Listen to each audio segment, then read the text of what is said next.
हैं। आखिर बाजार में इस तरह ऐसी क्या संकेत हैं, ऐसी क्या चीज़ बदल गई है जो इस तरह का उत्साह है, प्रमोटर्स हों या फिर जो पी फंड्स हों अपने स्टेक बेच रहे हैं? अजय, क्यों हो रहा है ये थोड़ा सा ना इंटरेस्टिंग है, क्योंकि देखिए अगर हम 2-4 दिन की बात करें तो बाजार में ऐसा कुछ हुआ नहीं। देखिए, मामला ये नहीं है कि ये क्यों हो रहा है, मामला ये है कि इस बाजार के बारे में ये जो फिनोमिना है ब्लॉक डील्स का, वो क्या बताता है, क्या दर्शाता है। सवाल ये, और ये अभी आप 2 दिन वाली ब्लॉक डील्स मत देखिए या 1 हफ्ते की मत देखिए, आप पिछले 3 महीने की ब्लॉक डील्स देखेंगे तो आपको बड़ी तस्वीर निकल के आएगी।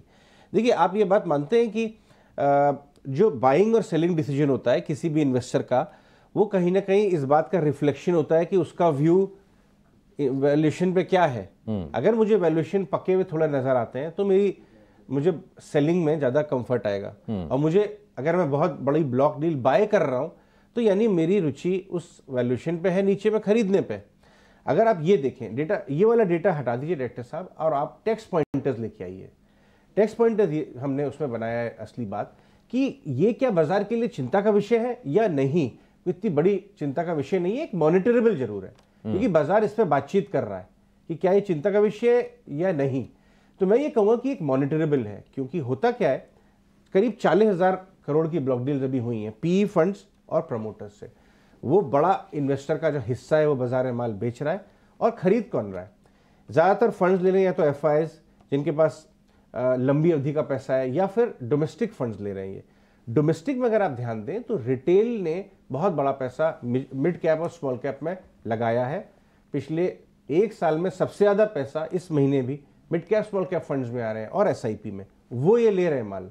तो इंस्टीट्यूशन से लेके ये माल रिटेल जा रहा है, पहली बात। दूसरी बात, ये भूलिए मत कि अगर ये लिक्विडिटी नहीं होती तो ये ब्लॉक नहीं होते। करेक्ट, ये ब्लॉक इस बड़ी लिक्विडिटी को ही देख के आ रहे हैं, वरना दिक्कत हो जाती। तो कौन सा सेक्शन ले रहा है, कौन सा सेक्शन बेच रहा है, इस पर नजर बना के रखिए। ये बढ़ती हुई भयंकर ब्लॉक डील्स बाजार की लिक्विडिटी को, specially small cap mid cap में दबाव डाल सकती है। ये हमारा पॉइंट है। इनफैक्ट मैं एक बार कारवा साहब से भी इस पर ये व्यू लेना चाहूंगा। कारवा साहब, बाजार का एक हिस्सा इससे चिंता कर रहा है, दूसरा हिस्सा कहता है नहीं साहब लिक्विडिटी बहुत मजबूत है, चिंता की बात नहीं है। आप कैसे एनालाइज करेंगे इसको? अजय, एक्चुअली मेरा ध्यान और कहीं था, मैंने पूरा बात सुना नहीं आपका। ये जो ब्लॉक डील्स बढ़ती चली जा रही हैं, 40,000 करोड़ का माल बेचा है प्राइवेट इक्विटी ने और प्रमोटर ने, और एब्जॉर्ब किसने किया है? मोस्टली फंड्स ने, मोस्टली डोमेस्टिक फंड ने, जिसमें रिटेल का पैसा है। तो क्या ये लिक्विडिटी को असर डाल सकता है? ये ट्रेंड एक्चुअली थोड़ा चिंताजनक है।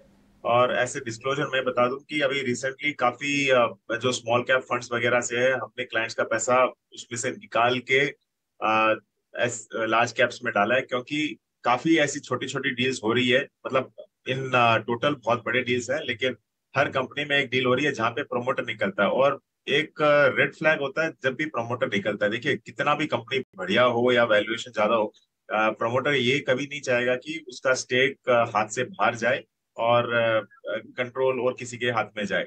हाँ, एक एक्सेप्शन है जहां पे लग रहा है कि प्रमोटर बेच के अगर वो पैसा वापस कंपनी के अंदर आ रहा है तो वैसी कंपनीज ठीक है, लेकिन उसके अलावा अगर प्रमोटर के अकाउंट में जा रहा है अगर पैसा, तो उस कंपनीज को आपको सही में ध्यान से देखना पड़ेगा।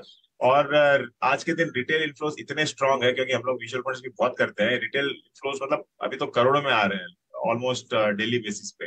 तो इतना जब पैसा आ रहा है, और अब फंड्स को भी लगाना पड़ता है बाजार में, छोटे स्मॉल कैप और मिड कैप कंपनीज वो आराम से ऑर्डर डाल नहीं सकते क्योंकि अपर सर्किट लग जाएंगे। तो ऐसे डील्स हो रहे हैं, तो डेफिनेटली केयरफुल रहना चाहिए। और ये एक संकेत है कि बाजार कहीं ना कहीं एक छोटा मोटा एटलीस्ट भूगोल तो है ही।